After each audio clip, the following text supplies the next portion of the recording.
How are you my dears. आप सभी का वेलकम है आपके फेवरेट चैनल जी के अब पे।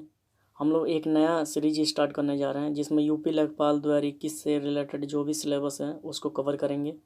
और उससे पहले कि सिलेबस को स्टार्ट किया जाए उससे पहले मैं चाहता हूं कि जो प्रीवियस ईयर्स 2015 का पेपर पूछा गया था उसका मैथ का पैटर्न क्या था एक बार ओवरऑल डिस्कस कर लें, जिससे हमें पढ़ना और समझना मतलब कहाँ तक स्टैंडर्ड हम लोगों को रखना है उसको समझने में आसानी होगी। तो चलिए आपका टाइम ना लेते हुए हम लोग सेशन स्टार्ट करते हैं।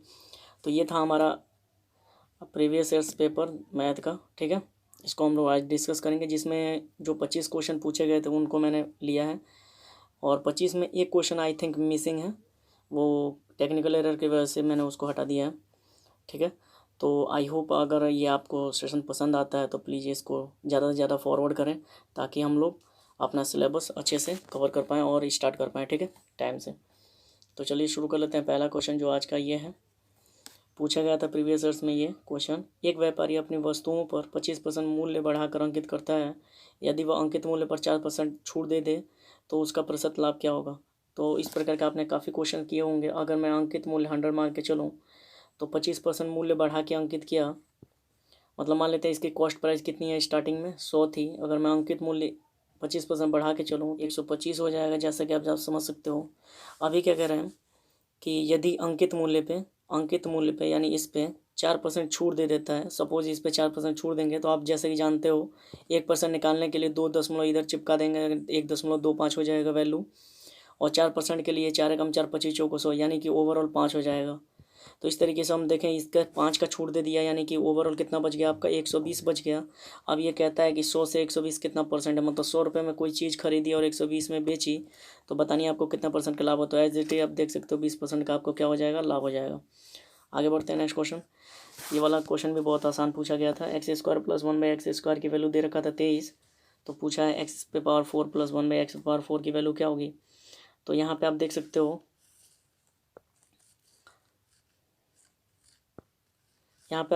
हो, तो हम क्या करेंगे, बस इसका होल स्क्वायर बना देंगे। अगर तो 23 का सीधे सीधे होल स्क्वायर जब आप बनाओगे, अब कलर चेंज कर लेता हूँ। तो गाइज आप लोग जैसे कि जानते हो एक्स स्क्वायर और प्लस 1/x² का हम होल स्क्वायर अगर करें तो हमारे जो वैल्यू आएगी वो x⁴ प्लस 1/x⁴ प्लस 2 आएगी, ठीक है। तो आप जैसे कि जानते हो इसकी वैल्यू जो दे रखा है इसके बराबर 23, तो 23 का वर्ग करना पड़ेगा, यानी कि लास्ट में जो वैल्यू आएगी वो 9 आएगी और ये 2 आके माइनस होता है। तो इस तरीके से देख सकते हैं यूनिट डिजिट 7 आ रहा है ना। यूनिट डिजिट अगर हमारा 7 आ रहा है तो 7 एक ही के ऑप्शन में था, केवल सी ऑप्शन में 527, ये हमारा राइट आंसर हो जाएगा। नेक्स्ट क्वेश्चन देखते हैं। यदि एक आंकड़े के एक समूह के माध्य और मानक विचलन, यहाँ पे आपको एक फार्मूला याद रखना है मानक विचलन का। सीधे सीधे मानक गुणांक का फार्मूला होता है, वैसे देखा जाए तो मानक गुणांक बराबर होता है मानक विचलन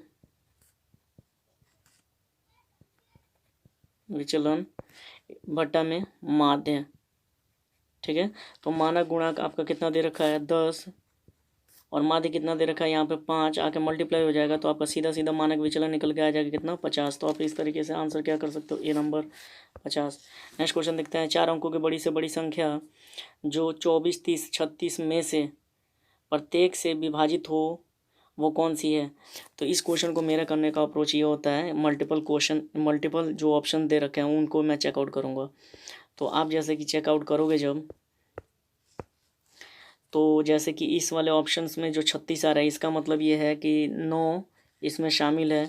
और हम ये कह सकते हैं अगर ये 36 से वो संख्या विभाजित हो रही है इसका मतलब वो 9 से भी विभाजित हो रही है। तो अगर ऑप्शन आप एक बार ध्यान से देखेंगे तो डी नंबर ऑप्शन नहीं होगा क्योंकि ये 9 से विभाजित नहीं हो रहा। बी नंबर ऑप्शन भी नहीं होगा जो 9 से विभाजित नहीं हो रहा। यहाँ पे सी नंबर ऑप्शन भी नहीं होगा जो 9 से विभाजित नहीं हो रहा है। यहाँ पे एक ही ऑप्शन 9 से विभाजित हो रहा है, वो हो रहा है ए। तो इस तरीके से आप क्या कर सकते हो, मतलब ऑप्शन के थ्रू जा सकते हो। नहीं तो आप क्या करोगे, एक और तरीका है जो आपका ट्रेडिशनल मेथड यानी 24, 30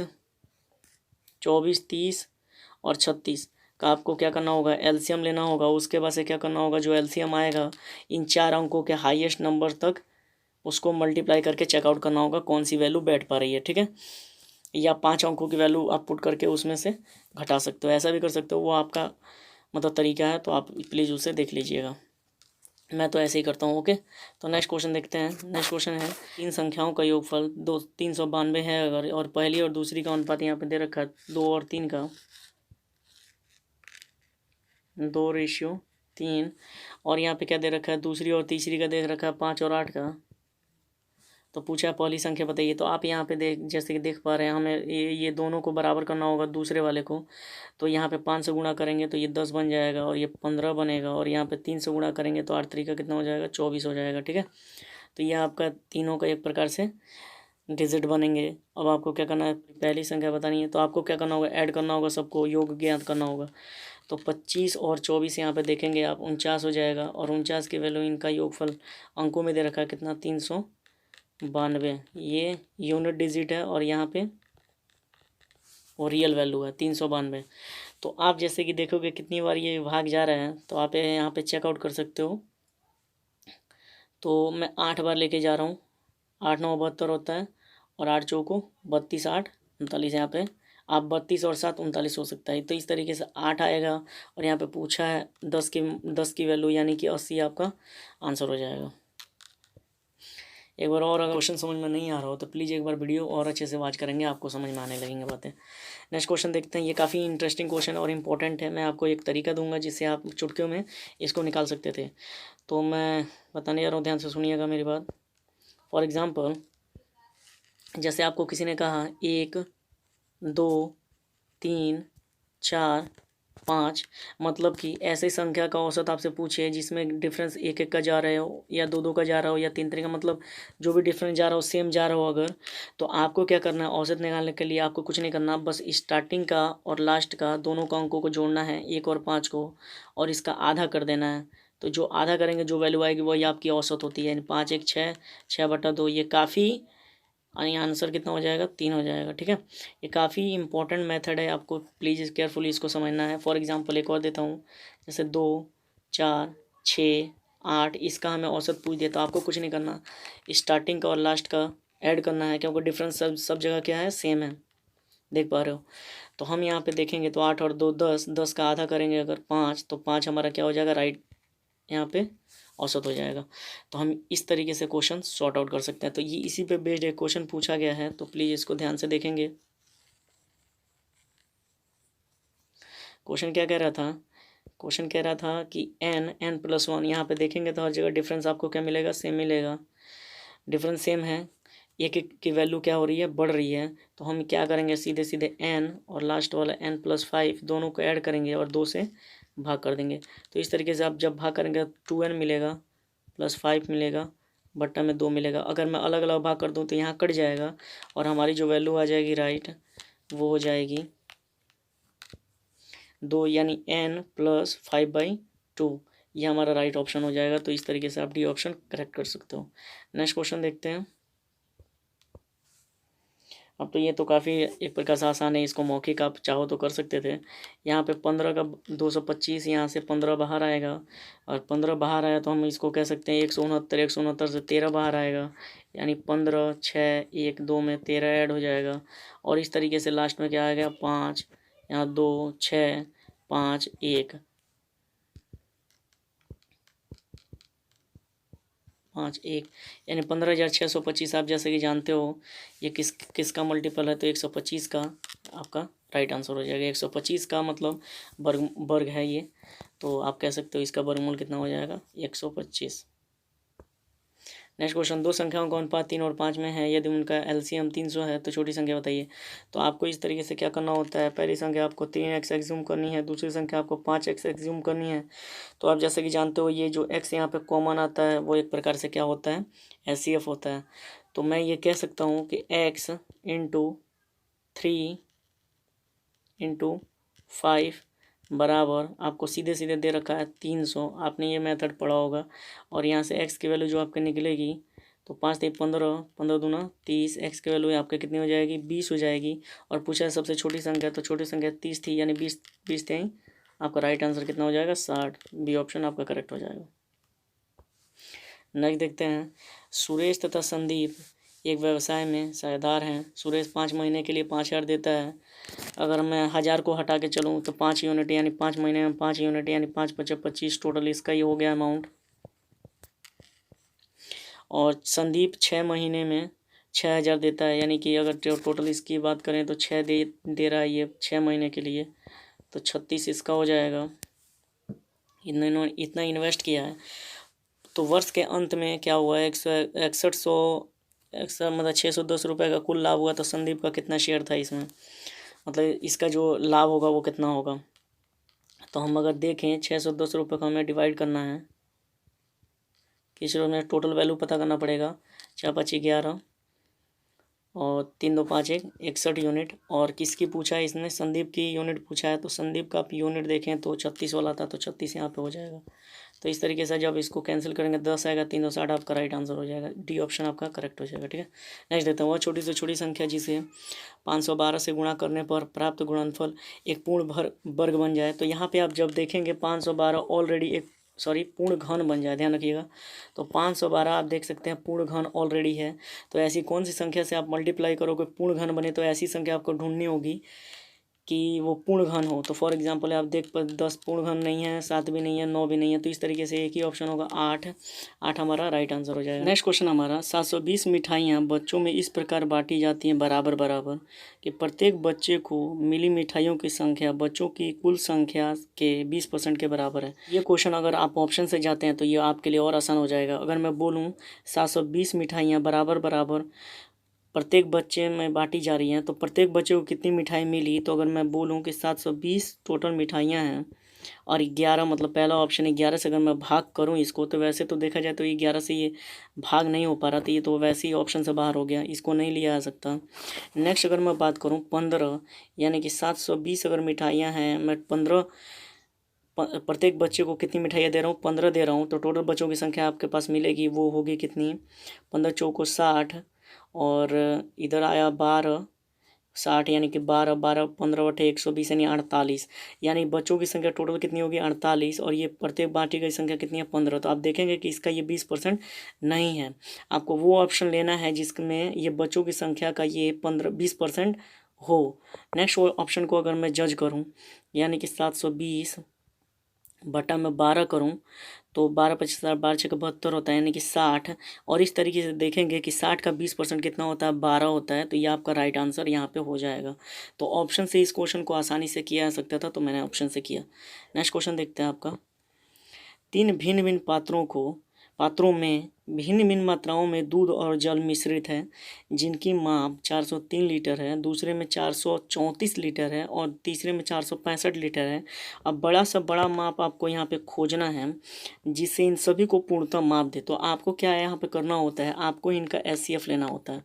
तो आप यहाँ पे अगर SCF लेंगे तो आपकी जो वैल्यू आएगी वो 31 आएगी। लेकिन थोड़ा सा अगर आप माइंड लगाते तो 403 और 434 इनका डिफरेंस जो हमारा होगा वही हमारा, अगर जो सेम आ रहा है तो वही हमारा क्या होता है, SCF होता है। तो यहाँ पे डिफरेंस आप देखेंगे हर जगह, तो यहाँ पे 31 का डिफरेंस आएगा और इस तरीके से बोलेंगे कि हमारा राइट आंसर क्या हो जाएगा, 31। ठीक है, तो आप ऐसे भी कर सकते थे इस क्वेश्चन को, आप चाहो तो SCF लेके भी कर सकते हैं। नेक्स्ट क्वेश्चन देखते हैं। यदि किसी भिन्न के हर में 1 जोड़ा जाता है तो भिन्न 1/2 हो जाता है यदि भिन्न के अंश में। अब यहाँ पे देखिए जो लास्ट में पूछा है, भिन्न के अंश तथा हर का योगफल बताइए। अगर योगफल इसने पूछ दिया, सपोज यहाँ पे भिन्न पूछा होता तो हमें कुछ नहीं करना था, हम वेरीफाई कर लेते, बट यहाँ पे योगफल पूछा तो इसलिए हमें क्या करना होगा, प्रॉपर तरीके से जाना होगा। तो वो मैं भिन्न मान लेता हूँ, मान लेते हैं वो x/y अगर भिन्न था, तो पहले कंडीशन में बोला है कि हर में 1 जोड़ा गया, तो हर में 1 जोड़ देते हैं, तो क्या मिला 1/2। तो यहाँ से आप अगर निकालोगे तो 2x की वैल्यू आ जाएगी जो आपकी y+1 हो जाएगी, है ना, y+1। और इस तरीके से आप कह सकते हैं दूसरे वाले स्टेटमेंट से कि यदि भिन्न के अंश में 1 जोड़ा जाए, तो इस तरीके से आप x+1 अगर जोड़ेंगे और y नीचे रखेंगे तो आपको क्या मिल रहा है, 1 मिल रहा है। तो आप कह सकते हैं x+1 की वैल्यू आपको क्या मिलेगी, y मिल जाएगी। अब आपको यहाँ पे क्या करना है, सीधे सीधे आप यहाँ पे x की वैल्यू यहाँ पे पुट आउट कर दीजिए, y की वैल्यू पुट आउट करेंगे, यानी कि 2x बराबर आपको y वैल्यू रखने पर x+1 क्या दे देगा, x+2 मिल जाएगा। और इस तरीके से x जाके घटेगा तो x बराबर आपको सीधे सीधे 2 मिल जाएगा। तो आप कह सकते हो कि अंश क्या होगा, 2 होगा। अब यहाँ पे आप यहाँ पे ध्यान रखेंगे, अगर अंश 2 है तो यहाँ पे कोई भी नीचे वाली जो संख्या होगी 9 तक हो सकती है, और 9 और 2 को जोड़ेंगे हम जब, तो 11 हो सकता है। यहाँ पे 11 हो सकता है, नहीं कि 21 नहीं हो सकता, 14 नहीं हो सकते, नहीं तो 11 होगा, नहीं तो 5 होगा। अब हमें क्या करना होगा, एक और ऑप्शन मिल गया 11। सपोज 11 नहीं होता तो 5 ऑप्शन हम टिक करके यहाँ से निकल सकते थे, लेकिन यहाँ पे 11 मिल गया, इसलिए मुझे अब यहाँ पे ऑप्शन में ये x की वैल्यू यहाँ पे रखनी पड़ेगी। तो x की वैल्यू जब यहाँ पे आप रखोगे तो y की वैल्यू यहाँ से कितनी मिल जाएगी, 3 मिल जाएगी। यानी कि हम कह सकते हैं यहाँ पे 3 होगा, और दोनों का योगफल आपको कितना मिलेगा, 5 मिलेगा। तो राइट ऑप्शन आपका बी हो जाएगा। आगे बढ़ें। वर्ष, ये तो क्वेश्चन देखिए मिस्टेक हो गया यहाँ पे, तो मैं इसको हटाना चाहूँगा। ये पूरा प्रॉपर क्वेश्चन नहीं आया, हटा देता हूँ इसको। नेक्स्ट देते हैं, आंकड़ा समूह का सबसे अधिक बारंबार आने वाला मान क्या कहलाता है। तो आप बता सकते हैं कि ये मान क्या कहलाता है। इसको बोलते हैं, जो बार बार आता है उसी को कहते हैं बहुलक। ठीक है, आगे बढ़ते हैं। दो संख्याओं का अगर लौसों की बात करें तो 520 दे रखा है, और इनके मौसों की बात करें तो 4 दे रखा है। तो एक संख्या अगर 52 है तो ये तो काफ़ी हलवा क्वेश्चन हो गया। आप जानते हो फार्मूला, आप जैसे कि पढ़े होंगे, फार्मूला होता है 520 यानी मौसों गुणा लौसों बराबर दोनों संख्याओं का गुणनफल। तो दूसरी संख्या मुझे निकालनी है, तो पहली संख्या से आपको यहाँ पे भाग करनी होगी। तो जब भाग करेंगे तो मौखिक बता सकते थे, वैसे आप 2 चौको 40 आपका राइट आंसर हो जाता। तो आप जैसे कि देख पा रहे हो, इस तरीके से हमें क्वेश्चन करने होते हैं। तो आप प्लीज़ हमें फॉलो कीजिए, ताकि मैं जब सिलेबस स्टार्ट करूं तो उसको अच्छे से एक्सप्लेन करूं और आपका एग्ज़ाम 100% सक्सेसफुल हो। यदि एक त्रिभुज की भुजाओं का अनुपात 3, 4, 5 में है, तो उनका क्षेत्रफल अगर 216 आता है, तो त्रिभुज का परिमाप बताइए। तो आप जैसे कि देख पा रहे हो, त्रिभुज का परिमाप बतानी है आपको। तो आप मैं इसको ऑप्शन से आसानी से कर पाऊँगा यार।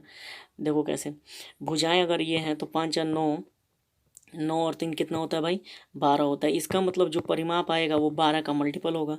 तो 12 का मल्टीपल यहाँ पे बी भी हो सकता है, सी भी, डी भी हो सकता है, 80 नहीं हो सकता, और ये नहीं हो सकता। मतलब इन दोनों में कोई होगा। अब मैं क्षेत्रफल की अगर इनमें बात कर लूँ, वेरीफाई करके आप क्षेत्रफल निकाल सकते हो। तो मान लेते हैं कि आपका 72 है, मान लेते हैं 72 है, तो 12 का मल्टीपल 12 छः का 72। इसका मतलब जो हमारा आएगा 3 छः का 18 आएगा, और 6 चौको 24 आएगा, और यहाँ पे 6 बचे 30 आएगी भुजा। ठीक है, ये आएगी। अब यहाँ पे हम देख सकते हैं कि ये तीनों से जो हमारा बन रहा था, मतलब 3, 4, 5 से ट्रिपलेट बन रहा था, पाइथागोरियन ट्रिपलेट। तो हम कह सकते हैं कि जो हमारा आधार होगा, एक 18 होगा, दूसरा 24 होगा। तो अगर हम क्षेत्रफल निकालें तो 1/2 आएगा, 18 और 24 आएगा।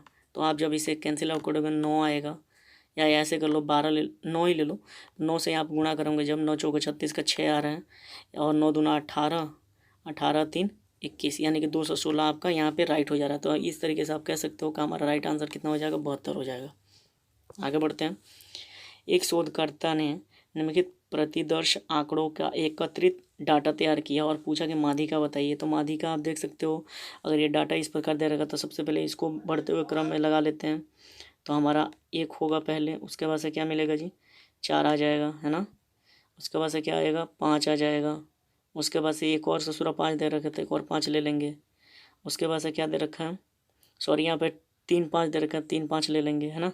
उसके बाद से आप 6 लेंगे। उसके बाद से आपको क्या लेना होगा, 7 लेना होगा। देन उसके बाद 8 लेना होगा, और 8 के बाद आप सीधे सीधे चेकआउट कर पा रहे हो, जैसे कि यहाँ पे आपको 12 लेना होगा, और आपको क्या लेना होगा, 12। तो ओवरऑल एक बार काउंट कर लेते हैं। Total value 3 3 6 6 3 9 9 2 11, 3 2 5 5 3 8 8 2 10। एक वैल्यू कोई मिसिंग है, कौन सी मिसिंग हो रही है, एक बार 6 डबल बार है। ओके, 6 डबल बार है, तो 6 डबल बार ले लेते हैं। तो ये था डाटा बढ़ते हुए क्रम में। अब आपको माध्यिका जब निकालनी होती है, अगर वैल्यू ये 6 जैसे कि 11 है, एन की वैल्यू क्या है 11, तो हम जैसे कि जानते हैं अगर एन की वैल्यू 11 है, तो हमारा जो राइट आंसर होगा माध्यिका के लिए, तो n+1/2वां पद कहलाएगा। ये 2वां पद हमें लेना होगा। तो वह n+1, अब जैसे कि देख पा रहे हो n+1 यानी कि 11 और एक 12, 12 का 2 मतलब 12 का आधा करेंगे 6, यानी छठा पद हमारा क्या होगा, माध्यिका हो जाएगी। तो 1 2 3 4 5 6, आंसर क्या हो जाएगा, 6। ये ऑप्शन आपका करेक्ट आंसर होगा। नेक्स्ट देखते हैं। रघु ने 1200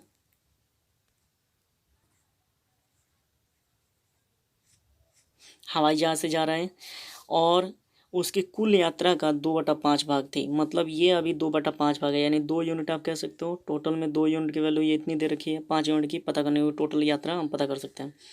अब कह रहा है उसने कुल यात्रा का 1/3 भाग कार द्वारा तथा शेष रेलगाड़ी द्वारा तय की। रेलगाड़ी द्वारा कितनी तय की? तो आप चाहो तो सीधे सीधे निकाल लो, 600 ये 600 हो जाएगा, 6×25 यानी टोटल अगर देखा जाए तो 3000 हमारा, एक प्रकार से सीधे सीधे अगर हम देखें तो 3000 जो हमारा है वो हमारा 3000 किलोमीटर डिस्टेंस है रियल। अब कह रहा है उसने कुल यात्रा का 1/3 कार से, तो कार से कितना ट्रेवल किया इसने? तो 1/3 यानी 1/3 मतलब 1000। तो 1000 जो आया तथा शेष रेलगाड़ी से तय किया।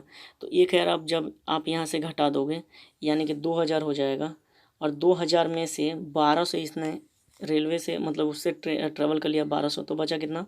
800। ये क्या किया है? पैदल गया है, रेलगाड़ी से गया है, तो रेलगाड़ी से 800 आपका राइट आंसर हो जाएगा। नेक्स्ट देखते हैं क्वेश्चन। एक त्रिभुज की तीनों भुजाओं की लंबाइयाँ अगर इतना इतना इतना दे रखी हैं तो त्रिभुज का क्षेत्रफल क्या होगा? तो प्लीज़ इस वीडियो को आप पॉज करके इस क्वेश्चन को सॉल्व करने की कोशिश करें। आई होप आपने कर लिया होगा। तो देखते हैं, मैं बता देता हूँ यहाँ पे, मैं प्रॉपर यहाँ पे नहीं लूँगा टाइम क्योंकि यहाँ पर टाइम लग जाएगा, तो मैं आपको तरीका बता देता हूँ क्या होगा। जैसे एक त्रिभुज दे रखा है 35, एक भुजा 40, दूसरी तीसरी 45। तो आप जैसे कि जानते हो, आपने एक हीरोन का सूत्र पढ़ा होगा, एक मैं फार्मूला नोट डाउन कर देता हूँ। आपको क्या करना होता है, हीरोन के सूत्र में स्क्वायर रूट ऑफ क्षेत्रफल निकालने के लिए आप सीधे सीधे क्षेत्रफल निकाल सकते हो। क्या है वो क्षेत्रफल के लिए फार्मूला? मैं आपके लिए यहाँ लिख देता हूँ, थोड़ा नीचे कर लेता हूँ इसको आपके लिए। हीरोन का सूत्र जो होता है स्क्वायर रूट ऑफ, जैसे कि आप लोग कभी कभी जानते भी होंगे, S minus A, S minus B, S minus C. अब यहाँ पे देखा जाए तो एस क्या है? तो एस है तीनों भुजाओं को योगफल का आधा, और ये ए बी सी क्या है? ये तीनों भुजाएं हैं, ठीक है। तो इस तरीके से आप एस निकाल लोगे, जैसे कि आप यहाँ पे देख पा रहे हो, ऐसे आपका निकल जाएगा कितना? 35, 45, 35 और 45 यहाँ पे देखेंगे तो 80 हो जाएगा, 80 40 120 हो जाएगा। तो आप इस तरीके से कह सकते हैं 60 आपका एस हो जाएगा, ठीक है। और यहाँ पे आप ए बी सी वाला का वैल्यू उसमें पुट करके जब आंसर निकालेंगे तो आपका आंसर आ जाएगा, ठीक है। Next question.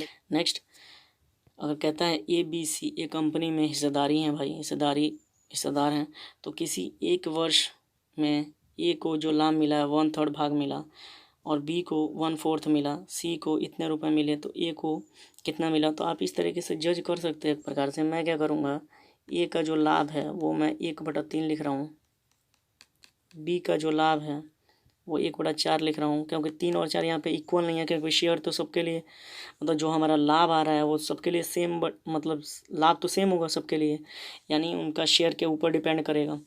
तो हम यहाँ पे कह सकते हैं, अगर मैं लाभ को बराबर करना चाहूँ तो 12 बना लेते हैं। तो 12 जब बनाओगे तो ऊपर इसका कितना आ जाएगा? 4। यहाँ पे जब आप 12 बनाओगे तो ऊपर कितना आ जाएगा इसका? चलिए इसके प्रॉपर मैं इसको लिखने की कोशिश करता हूँ। पहले मैं आपको बताता हूँ ये क्वेश्चन कैसे होगा। देखिए, ए की जो वैल्यू दे रखा था 1/3, जो बी की वैल्यू दे रखा था आपको, बी की जो वैल्यू दे रखा था वो दे रखा था 1/4। एक बार वेरीफाई कर लेते हैं। हाँ जी सही है। अब मैं क्या कहना चाह रहा हूँ कि जो हमारा लाभ जो बांटने वाला है वो सेम कर लेते हैं। तो यहाँ पे मैं 12 बना दूँ, अगर आप जैसे कि जानते हो, जैसे ही मैं इसको 12 बनाऊँगा, 3 चौको 12, तो ऊपर 4 बन जाएगा। नीचे जैसे ही मैं इधर 12 बनाऊँगा तो 4 3 12, ऊपर 3 बन जाएगा। तो मैं ये बोलूँ कि ए और बी का जो यूज था, तो 4 यूनिट ये खा गया, 3 यूनिट ये खा गया, तो मैं ये बोलूँ कि 4 और 3 7 यूनिट खा गए। तो सी को प्रॉपर कितने यूनिट मिले? तो आप जैसे ही देख सकते हो 5 यूनिट मिले, और 5 यूनिट की वैल्यू रुपए में दे रखी है कितनी? तो आप यहाँ पे देख पा रहे हो, 1 मिनट, 5 यूनिट की वैल्यू सीधे 5000 रुपये दे रखी है। तो आप कह सकते हो 5000 की वैल्यू कितने हैं? 5000 रुपये है। 5 यूनिट की वैल्यू कितनी हो जाएगी? 5000 रुपये।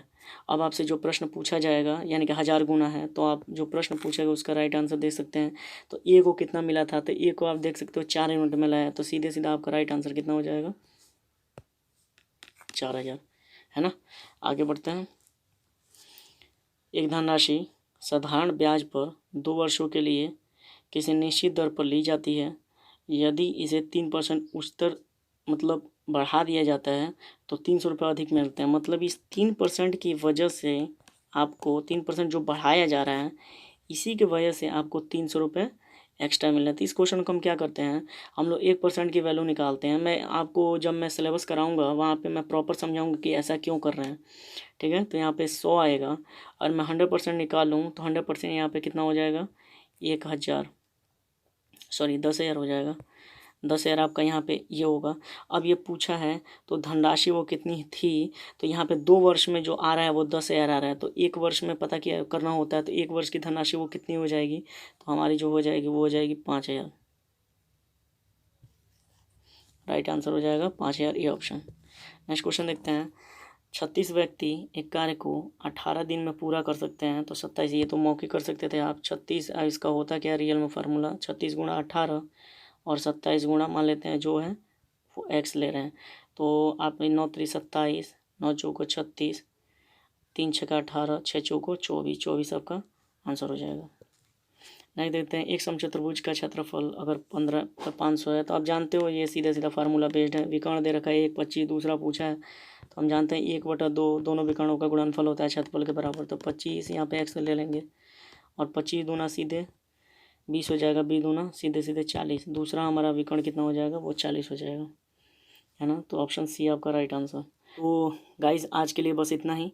तो अगर ये सेशन आपको पसंद आए तो ज़्यादा से ज़्यादा लोगों में फॉरवर्ड करें, ज़्यादा से ज़्यादा लोगों में शेयर करें, ताकि हमें वीडियो जल्दी से जल्द लाने में हेल्प मिले, ठीक है। आपका मोटिवेशन, अगर आप लोग शेयर वगैरह नहीं करोगे तो हमें मोटिवेशन नहीं मिलेगा, और मोटिवेशन नहीं मिलता है तो वीडियो बनाने में थोड़ा सा दिक्कत होने लगता है।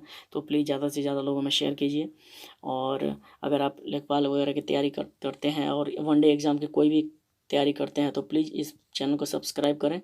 और मैं कुछ ही दिनों में और भी क्लासेस लेने वाला हूँ, मैथ की स्पेशल क्लासेस, जिसमें आपको कोई भी वनडे एग्ज़ाम का अगर पेपर देना हो, जैसे कि एसएससी सीजीएल का वनडे एग्ज़ाम हुआ, एमटीएस हुआ, सीएचएसएल हुआ, बैंकिंग का कोई वनडे एग्ज़ाम हुआ, या रेलवे हुआ, या यूपीपी हो, कोई भी एग्ज़ाम हुआ, अदरवाइज़ कोई भी एग्ज़ाम हो वनडे वाला, मतलब एक दिन में जो होता है, उसके लिए मैं स्पेशल क्लास लूँगा। और अगर ये वीडियो पसंद आए तो प्लीज़ ज़रूर शेयर करें और ज़्यादा से ज़्यादा कमेंट करना ना भूलें। कमेंट करेंगे ताकि मुझे ये पता चलेगा मेरी कमी कहाँ तक है और मुझे कहाँ तक इम्प्रूव करना है। तो प्लीज़ आज के लिए बस इतना ही। Thank you so much.